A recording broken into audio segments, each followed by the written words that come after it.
Ya sekarang juga kan gini Biasa Bang, ya. pemerintah kita juga termasuk yang cukup masif juga mengundang investor Bang di kita ini. Kemarin juga kan Prabowo sudah ketemu sama Pangeran Arab tuh, investasi masuk juga kan, gitu, buat bisnis. Bisnis tuh di Indonesia tuh mau ternyata ada perjanjiannya udah. Tapi kita secara detail kurang paham. Tapi investasi dari Saudi masuk gitu. Terus di Aceh juga ada tuh. Gubernur Aceh itu kemarin eh, perjanjian sama apa namanya pengusaha Qatar lah, Qatar apa mana gitu, buat ngelola wisata di situ di Aceh. Yang kemarin sempat direbut sama gubernurnya si Bobby itu, gubernur mana tuh? Bobby Bukannya nggak jadi deh. apa sama Arab? Yang pulau-pulau kan nggak Iya, jadi, nggak jadi. tadinya kan mau direbut sama si Bobby itu. Bobby itu Hmm. gubernur mana? Sumatera Utara ya? Sumatera Utara, Medan. Sumatera Utara. Nah, akhirnya kan balik lagi ke Aceh tuh, wilayah itu, pulau itu. Terakhir saya dengar beritanya, Gubernur Aceh melakukan apa namanya ngedorong lah investasi nih buat orang-orang Qatar tuh, tolong tuh kelola tuh buat wisata gitu. Nah, di media juga ramai juga daripada dikelola sama negara Indonesia nggak puguh, udah bener. Oke, teman-teman sekalian, kalau izinkan saya menyimpulkan ya, tadi yang narasumber yang sakti-sakti luar biasa ini Mandraguna sudah menyampaikan bahwa lapangan pekerjaan di Indonesia ini sebenarnya banyak, ya kan? Bahkan ada statement dari pemerintahan pusat, menteri juga menyampaikan bahwa anak-anak Indonesia ini saya rada terenyuh nih, yang memang kita yang kurang kompeten gitu. Artinya kompeten itu dari sisi apa kita juga belum tahu. Nanti kita akan coba gali lagi detail ya.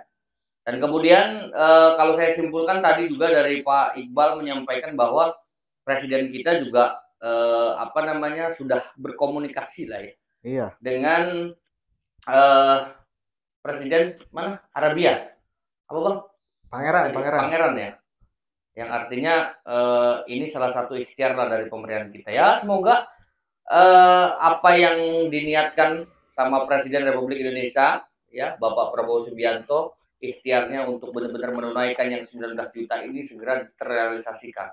Karena memang tadi Pak Aris juga menyampaikan faktanya ya kan pemerintah kita belum bisa menjawab lapangan pekerjaan itu yang relitnya itu. Artinya kita juga masih kesusahan begitu kan. Harusnya maksudnya yang konkret-konkret saja lah, yang mudah lah, jangan dipersulit kalau memang itu bisa dilakukan seperti itu. Nah, kemudian selanjutnya menarik nih, Nah, janji politik yang ngomong-ngomong abang ini sebagai kita juga mesti nanya bang ya sama beliau ya. harus. Kan Iya, giliran lu bang nanya bang. giliran nanya sama gua nih. Coba nanya. Terkait masih politik Oke, kita temanya politik. politik. Coba Politik. Baik, baik, baik, baik. anak abah kan beliau ini. Hati-hati ya kayak Tom Lembong ya.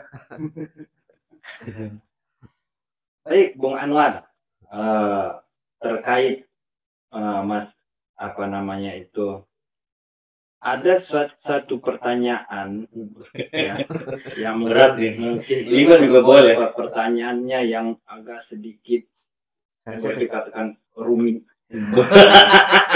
Bisa apa itu Rumit, pertanyaannya? bisa. Lihat dulu.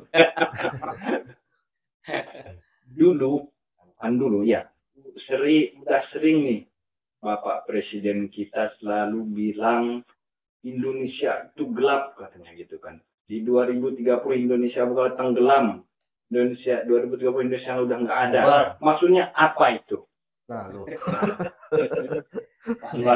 Mungkin karena apa namanya sebagai pakar politik, pengamat politik yang sudah tidak diragukan lagi keilmuannya, dapat membaca situasi tersebut. Apa maksud dari Indonesia bubar atau gelap apalah itu ya? Terima kasih.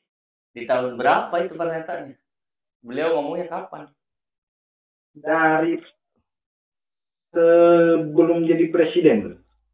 Ya. Dari pokoknya beliau ini kan 4 kali calon ya. Setiap kampanye tuh beliau itu selalu bilang begitu. Jadi apa maksudnya? Jadi udah ngeri-ngeri sedap duluan nih sekarang. Karena 2030 itu kan sebentar lagi. Jadi mungkin pertanyaan apa namanya statement beliau itu waktu pas beliau belum jadi presiden ya, kalau nggak salah ya, waktu yang lagi kampanye. Ya karena memang gini, Bang Aris, yang mungkin saya tangkap statementnya beliau begitu. Yang pertama adalah di 2045 ini kan memang kita sedang apa namanya regenerasi lah untuk generasi muda, untuk mempersiapkan anak-anak muda ini di 2045 generasi emas ya. Tetapi memang waktu di tahun 2018 ya, saya lupa sih itu statementnya beliau itu di tahun berapa ya, sekitar tahun-tahun itu. Ya, karena memang beliau melihat kepemimpinan waktu di kala itu di Bapak Presiden Joko Widodo itu kan ada penurunan yang sangat drastis ya. Artinya secara ilmu akademiknya, kemudian generasi-generasi mudanya ini menurun secara trendline untuk antusias peningkatan pembelajarannya gitu. Ini menambah apa namanya pengetahuan lah.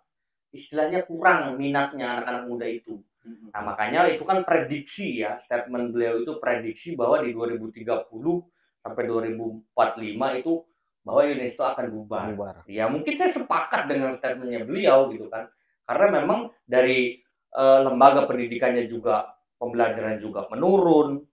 Kemudian juga anak yang banyak juga anak-anak generasi muda yang putus sekolah.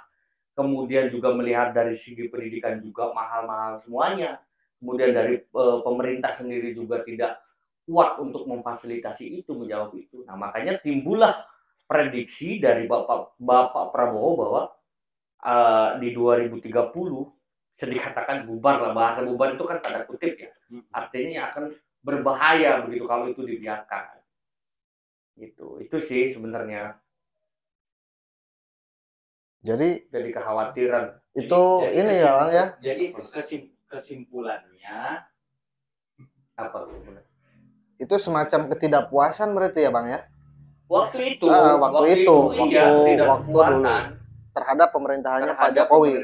Pemerintahan Jokowi. Ya kayak yang pertama itu kan memang ada posisinya kan tahun-tahun politik ya kan, artinya buat apa ya? Ya istilahnya memang ya, buat namanya juga lagi jualan juga kan beliau. Jualan lah gitu, bener, dalam ilmu marketing lagi jualan.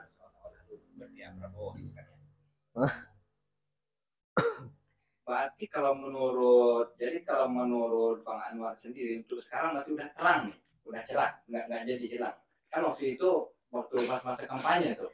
Ya, jadi kita bisa cek ya Bang Aris, Pak Iqbal, di platform mana ataupun di survei apa untuk kepemimpinannya Prabowo dan Mas Gibran ini secara trendline itu sangat masif. Artinya cukup puas masyarakat.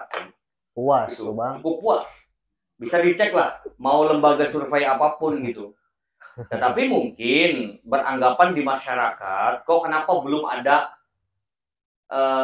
efek dampak kepemimpinan beliau itu berubah signifikan. Ya, artinya ini Indonesia ini kan hampir 200.000 pulau. Enggak, penduduknya berapa? 200 juta. 200 juta penduduk. Artinya ini kan nggak semudah seperti membalikan telapak tangan. Semuanya proses, apalagi dengan usia beliau memimpin selama 8 bulan. Dan ini masih seumur jagung lah. Artinya juga kita jangan terburu-buru menjudge bahwa beliau tidak mampu gitu. Yang jelas sekarang banyak survei-survei yang kredibel yang memang mengakui kepemimpinan beliau ini, Prabowo Gibran ini sangat luar biasa. Angka surveinya itu kepuasannya di atas 70%. Jadi gimana Bang? Jadi gimana tuh? Lu mau pindah nggak jadi pihaknya pemerintah atau masih jadi oposisi? Kalau untuk sekarang belum ada buktinya, saya tetap oposisi. Karena apa ya? Seperti dia kan selalu bilang di sisa-sisa umur saya mau melihat anak-anak saya, warga saya tidak kelaparan. Tapi nyatanya sampai sekarang belum ada tuh yang terrealisasi. Apa Seperti tuh? bansos belum Loh, ada. apaan lu bang? Terus apa lagi? Ya belum turun kan? Udah pakai mic-nya dah. Belum. Nggak apa-apa terus belum turun sekarang. Terus apa lagi? Terus ya itu dulu lah ya. Siapa bilang lu bang? Kemarin Pega baru ngomong dapat bansos dia satu periode 600.000. Itu bukan bansos. Terus Jadi apa? itu buat yang pekerja aja. Lah iya Yang kan? karyawan. Ya kan itu Nah, termasuk tapi bang. kan Mana? banyak yang nggak kerja nih kita nih. Ada yang Iya. di perkampungan. Tapi kan udah tersalurkan bukan? Ya tapi nggak merata. Ya Itu kan, harus lebih kan bertahap. dari berjuta-juta rakyat itu kan baru berapa ratus, baru berapa ribu doang. Lo bukan berapa ribu tapi kan udah gitu loh bang. Lu keliru kalau ngomong begitu bang. Karena saya belum ada. Terus MBG juga kan udah. Yang mana? MBG juga udah berjalan. Makan bergizi.